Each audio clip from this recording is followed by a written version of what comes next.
How to use Klarna for the first time. Now, first of all, download the Klarna app.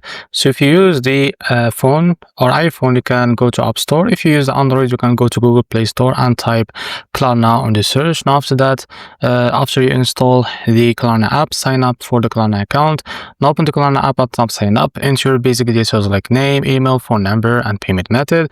Now follow the instruction to verify your account. After that, browse stores that accept Klarna.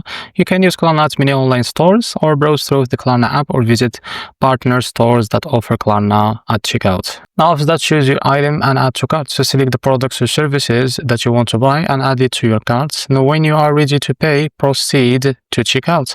After that, select the Klarna as a payment method or option. At the checkout, choose Klarna as your payment method.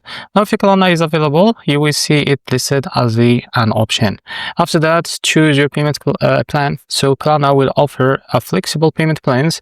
Pay later up to 30 days. Now pay in 3 to 4 installments spread over time. Now select the plan that works best for you. Now after that, confirm your purchase. So Klarna will show you payment details on plan, your payment details on plan, and confirm your payments, and Klarna will process your order. Now you can track your payment, so you can easily track your payment in the My Klarna section of the app. Now Klarna will send reminders for upcoming payments if you have chosen installment. So this is how to use Klarna for the first time. If you found this very helpful, please like and subscribe. See you next video.